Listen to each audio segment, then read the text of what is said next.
अस्सलामुअलैकुम। कैसे हैं आप सब लोग। उम्मीद है कि आप सब ठीक होंगे, अपनी फैमिलीज़ के साथ सेफ़ होंगे। अल्हम्दुलिल्लाह मैं भी बिल्कुल ठीक हूँ। आप सब की दुआओं और सपोर्ट का बहुत बहुत शुक्रिया। तो आज बात करेंगे ये जो गिफ्ट्स आए हैं मोमना के, जो अनपैक किए गए हैं, ये गिफ्ट्स कौन लाया, किसने पैक किए, किसके पैसों से आए। और बात करेंगे जी खरबूजा खरबूजे को देख कर आखिर रंग पकड़ ही लेता है, इस पर भी बात होगी। और बात होगी आंटी जी के मूड पर।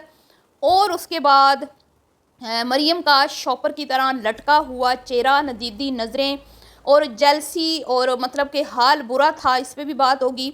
और सीनियर बुज़ुर्ग ख़ातून जो बेचारी अभी भी बच्ची बनना चाहती हैं, उन्होंने जो उम्र को लेके कुछ बातें की, उस पर भी बात होगी। और उनके हुलिये पे भी बात होगी, जो उन्होंने एक कार्टून कार्टून टाइप उन्होंने हुलिया बनाया हुआ था। और एक अजीब सी, मैं कहती हूँ कि क्या अब इस उम्र में भी इस औरत को ख्याल नहीं है कि वीडियो बन रही है और मैंने किस तरह का गेटअप करना है, इस पर भी बात करते हैं। तो वीडियो को बिल्कुल भी आपने स्किप नहीं करना, चैनल को करना है सब्सक्राइब, वीडियो को करना है लाइक और शेयर। सबसे पहले तो बात करते हैं जी, गिफ्ट्स जितने भी अनपैक हो रहे थे, अली साहब के तासुरात बिल्कुल ज़ाहिर कर रहे थे कि उनको बिल्कुल नहीं पता कि इन जितनी भी पैकिंग है, जितने भी गिफ्ट्स पैक हैं, इसमें कौन कौन सा गिफ्ट है। और वो जब अनपैक कर रही थी उसकी बेगम गिफ्ट्स, तो वो ऐसे देख रहा था जैसे वो पहली बार देख रहा हो। उसको बिल्कुल भी पता नहीं था कि कौन कौन सी चीज़ें इनके अंदर रखी गई हैं और पैक की गई हैं। तो ये बात साफ ज़ाहिर हो गई है जी कि ये गिफ्ट्स ना तो अली साहब ने ख़रीदे हैं और ना ही अली साहब ने ये गिफ्ट्स पैक किए हैं। ये मोमना साहिबा को जो चीज़ चाहिए थी, जो जो चीज़ें चाहिए थी, ये उन्होंने खुद ही अपने ही पैसों से ख़रीदी हैं। ना ही अली साहब की इतनी पसली है कि वो 29 गिफ्ट्स ले। बेशक कुछ इतने ज़्यादा एक्सपेंसिव गिफ्ट्स नहीं थे, फिर भी तनख्वाहदार बंदे के लिए ये चीज़ें भी काफ़ी महंगी पड़ती हैं, वो इतनी सारी चीज़ें अफोर्ड नहीं कर सकते। लिहाजा ये बात बिल्कुल कहते हैं ना कि 110% मैं इस बात पे आपको यकीन दिलाती हूँ कि ये सारे के सारे गिफ्ट्स जो हैं वो मोमना मैडम की यूट्यूब की सैलरी से ख़रीदे गए। और पैसा पैसे को खींचता है। आपको पता है इस वीडियो से इन्होंने जितना इस पर ख़र्च किया, इससे 3 गुना ज़्यादा इन लोगों ने कमाना है। तो सौदा वो कहते हैं ना कि महंगा नहीं है। ये सारी वो चीज़ें थी जो मुहतरमा को चाहिए थी। जैसे जैसे वो गिफ्ट अनपैक कर रही थी, अली साहब अजीब नज़रों से देख रहे थे कि इसमें से क्या निकलेगा, इसमें से क्या निकलेगा। उससे कुछ भी पता नहीं था कि इनके अंदर क्या पैक है। और हर वो चीज़ थी जो मोमना को चाहिए थी। जो मोमना की कुछ पुरानी चीज़ें हो गई थी और वो सोच रही थी कि मैं अब ये चीज़ें चेंज करूँ, कुछ वो थी। और कुछ छोटी मोटी ज्वेलरी और परफ्यूम वगैरह, वो सब जो एक और मतलब ख़वातीन जो आम यूज़ करती हैं वो थी। और गर्मियों की मुझे नहीं लगता कि इसने कोई शॉपिंग की है। इसने खुद अपने मुंह से भी ये बात बोली है कि मैं शॉपिंग नहीं करती क्योंकि मुझे मेरी बर्थडे पे इतने सारे कपड़े मिल जाते हैं। तो कुछ इसके कपड़े भी थे, मतलब 2-3 ड्रेसेस थे। तो ये तमाम वो चीज़ें थी जो मोमना साहिबा को दरकार थी। यहाँ तक कि हेयर ब्रश भी उसका पुराना हो चुका था, वो भी उसमें से निकला। और एक बेबी शैम्पू, अब बेबी शैम्पू वो कह रही है कि भाई आप बताएं क्यों लाए हैं। अब मैं तो इस बात को नहीं मानती कि बेबी शैम्पू उसका हस्बैंड जो है वो उसको लेके पैक करके दे दे, क्योंकि अगर तो वो लेने गया था तो कोई वो ऐसी चीज़ें तो ख़रीद के पैक नहीं कर रहा जिसको खोल के बंदे को मतलब कि हंसी आए, या एक वो मतलब जो फ़न क्रिएट कर दिया जाता है गिफ्ट्स को पैक करके अगले को एक परेशान करने के लिए। तो यहाँ पे तो वो भी सीन नहीं था। तो बेबी शैम्पू शायद घर में पड़ा हो जो पैक कर दिया गया हो, ये भी हो सकता है। तो बहरहाल जी, ये तो पैसा जो है वो यूट्यूब का ही था जो इन गिफ्ट्स पे लगा। और स्कूटी पे अब आते हैं, जो सबसे बड़ा गिफ्ट था, जो मुमना साहिबा का ख्वाब था। एक मुझे इनकी बात समझ नहीं आती कि इनकी ख्वाहिशें जो हैं, मुझे लगता है जब ये दुनिया में अभी आए भी नहीं थे ना, तो इनकी ख्वाहिशें शुरू हो गई थी। सारी फैमिली, सारा टब्बर, बल्कि पूरा ख़ानदान जिसने यूट्यूब चैनल बनाया हुआ है, उनका यही रट्टा होता है कि इतने साल पुरानी ख्वाहिश पूरी हो गई, इतने मतलब कि 20 साल पुरानी, 5 साल पुरानी, 10 साल पुरानी, बचपन की, जवानी की, बुढ़ापे की हैं। तो ये इनकी वीडियोस में यही बातें सुनने को मिलती हैं। आज तक हमने नहीं सुना कि इस बीबी ने कभी कहा हो कि मुझे स्कूटी चलाने का शौक़ है। आपने सुना हो तो मुझे ज़रूर बताइएगा। और आपने ये भी बताना है कि क्या इसने ये चलानी है। नहीं चलाएगी, मुझे नहीं लगता ये चलाएगी। तो इस गिफ्ट की मुझे समझ नहीं आई। मुझे पता नहीं क्यों शक हो रहा है कि ये स्कूटी इनको प्रमोशन के लिए दी गई है, क्योंकि आजकल लेडीज़ जो हैं, मैंने सुना है कि पाकिस्तान में भी ख़वातीन जो हैं वो स्कूटी चलाने लगी हैं।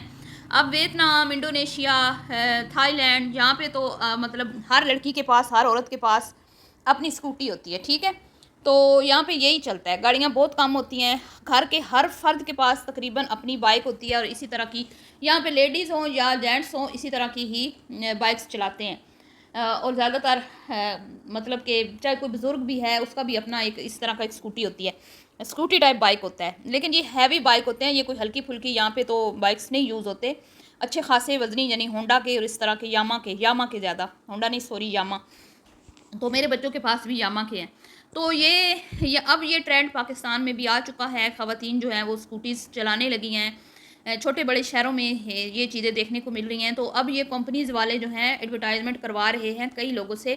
ये अभी कुछ दिन पहले कुम भी गई थी, बर्चन आंटी की जो बहू है वो भी एक शॉप पे गई थी स्पेशल, हालांकि उसने वो बाय नहीं करनी थी, ख़रीदनी नहीं थी, लेकिन उसने अपनी वीडियो में वो दिखाई थी। तो दिखाने का मकसद यही था कि भाई ये एक प्रमोशन थी कि ख़वातीन जो हैं वो व्लॉग्स देखती हैं, तो उनका इस तरफ रुझान बढ़ रहा है, तो वो लेने के बारे में सोचें, मुझे ऐसे लगता है। बाकी अगर तो अली साहब ने वाकई ही में अपने पैसों से वो स्कूटी ख़रीदी है, तो मेरे लिए एक अजीब सी बात है कि उसके पास एक छोटी सी गाड़ी है, वो यही पैसे अपनी गाड़ी सेल करके यही पैसे उसमें लगा के थोड़ी बड़ी गाड़ी ले लेता, क्या ज़रूरत थी कि क्योंकि हमें पता है ना कि ये कोई भी इसकी बेगम ने चलानी नहीं है, बस ये एवं खेल तमाशा है। अब जी बात करते हैं, क्या नाम है, मरियम मुहतरमा के लटके हुए बूथे पर, जो हमेशा ही लटका रहता है, जो कभी भी किसी की खुशियों में खुश नहीं होता, जिसके अंदर जेलसी कूट कूट के भरी हुई है, जिसके अंदर बहुत गरूर है, मैं है, तकब्बुर है, और जिसको मस्कीन शोदा गरीब दूसरों की वीडियो में बनने का बड़ा शौक़ है, लेकिन जब अपनी वीडियो में आती है तो बड़ी उसमें एनर्जी होती है, बड़ी फ्रेश होती है और बड़ी ज़ुबान कैंची की तरह चल रही होती है। तो भले उसने खुद गिफ्ट्स लिए हैं, ठीक है, भले यूट्यूब की पेमेंट से लिए हैं, लेकिन उसने दिखाया तो यही है ना कि उसका शोहर उसको दे रहा है। तो अब ये भी राल टपका रही है बैठ के, बूथा लटका के, तो तुम्हारा शोहर नहीं है क्या?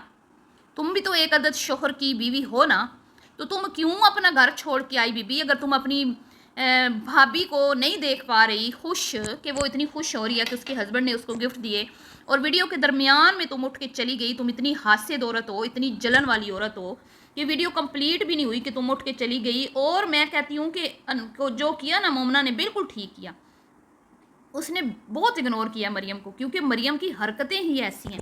मिन्नतें करके मरियम साहिबा को वीडियो के लिए तैयार किया जाता है और बिठाते हैं, और बीच दरमियान में वीडियो छोड़ के मुहतरमा जो हैं वो भाग जाती हैं, ठीक है। लेकिन फ़ोटो सेशन करवाने के लिए मुहतरमा जो हैं वो रेडी होती हैं इंस्टाग्राम पे स्टोरीज़ लगाने के लिए। तो ये इस तरह की सड़ी हुई औरत है, इसके साथ किसी का गुजारा नहीं है, ना इसकी पहले ससुराल वालों से बनी है, ना दूसरे वालों के साथ बनी है, ना इसकी मैके वालों के साथ बनती है। तो इतनी तू सड़ी बैठी है, तो तू चली जाना अपने शोहर के पास, आपको भी वो दे इतनी गिफ्ट्स, आप भी अपनी अर्निंग से इतने सारे गिफ्ट्स पैक करके बोल दो शोहर को कि ये आपने मुझे बर्थडे पे देने और हम इस तरह वीडियो बनाएंगे। ऐसे ही तो तुमने वो वीडियो बनाई थी ना, डेट वाली, डिनर नाइट वाली, जो जिसमें वो तुम्हारा हाथ चूम रहा है, तो अपने घर बसाती तो इस तरह की वीडियोस तुम भी बनाती। अगर वो बना रही है तो क्यों इतनी सड़ी कड़ी बैठी हो? तो ये जनाब आली जी मरियम के हालात हैं, अपना घर बसा नहीं पाई और भाभी को बसता देख नहीं पा रही, जलन के मारे बुरी हालत हो रही है, होश उड़े हुए हैं, बूथा लटका हुआ है, और फिर वीडियो आधी अधूरी छोड़ के भाग गई। और दूसरी मुहतरमा हर चीज़ पे कब्जा जमाने के लिए तैयार है, हर चीज़ पे, जो मतलब उसका बस नहीं, दोनों का बस नहीं चल रहा कि भाई चलो ये नहीं हम यूज़ कर लेंगे, ये मैं यूज़ कर लूँगी, तुम्हें नहीं चाहिए तो मुझे दे देना, इस तरह करके कुछ बातें हो रही हैं। तो क्यों भाई, तुम अपने घर जाओ ना, अपने करो शादियाँ, अपने शोरों से अपने नाज नखरे लाड उठवाओ, वो उसका शोर है, वो उसके लिए, वो चाहे उसने खुद पैक किए हैं जो भी, लेकिन वो उसको दे रहा है ना। तो आप क्यों इतनी सड़ भुज रही हो? अपने घर तो बसाए नहीं है तुम लोगों ने, तो फिर बर्दाश्त करो ना, बर्दाश्त नहीं होता तुमसे। और जी खरबूजे को देख के रंग पकड़ता है, अब जारी बात है बिलाल अपनी बीवी के साथ हमेशा ही हमदर्दी करता है, तो अब बिलाल को भी कहीं ना कहीं कोई अक्ल आ रही है सालों को देख के, बेनोई को देख के, कि वो एक ड्रामा करते हैं। लेकिन बिलाल तो ड्रामा नहीं करता, बिलाल की तो जेन्युइन जो उसकी फीलिंग्स होती हैं अपनी वाइफ के लिए वही दिखाता है। लेकिन उसको देख देख के और बाकियों को देख देख के अली जो जिसके बारे में खुद की बीवी इसको कहती है साइको, वो भी व्यूज़ और पैसा कमाने के लिए उन्हीं के नक्शे कदम पर चल रहा है। चले अच्छी बात है, अच्छी बात है, एक मतलब कि वीडियो के ज़रिए एक अच्छा पॉजिटिव मैसेज तो जाता है कि हस्बैंड वाइफ एक दूसरे से प्यार करते हैं। अब आते हैं जी आंटी साहिबा।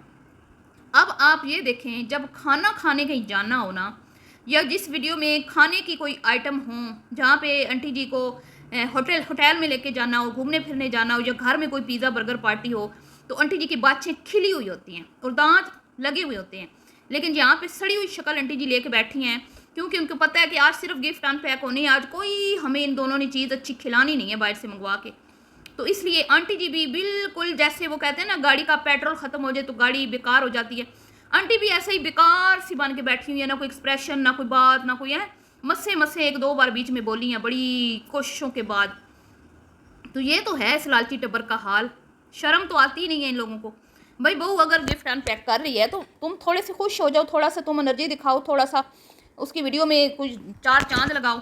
ना जी ना, वो क्या कहते हैं, सड़े हुए मुस्से हुए तरक्के हुए मुंह लेके बैठी हुई हैं, ना किसी ने मुंह धोया, ना कोई लिपस्टिक लगाई, ना कोई मुंह फेस पे क्रीम लगाई, जैसे उठी हैं ऐसे गंदे मुंह लेके बैठ गई हैं। और बस क्या ये इनका हाल है। तो मुझे तो मतलब कि इस औरत पे ना, ख़ास तौर पे मरियम पे गुस्सा आता है। अब बात करते हैं जी उम्र। उम्र के मामले में इतनी कोई एक मतलब क्रेज़ी औरतें हैं, क्या कहते हैं उसको, मतलब कि एक वो एज कॉन्शियस ख़वातीन हैं ये, कि भाई हमारी एज का किसी को पता ना चल जाए, या भाई हम छोटी छोटी फील करवाएं। मैं तो अभी 29 की हुई हूँ, 40 का तो मेरा भाई नहीं हुआ, और आईडी कार्ड उठा के ले आई है।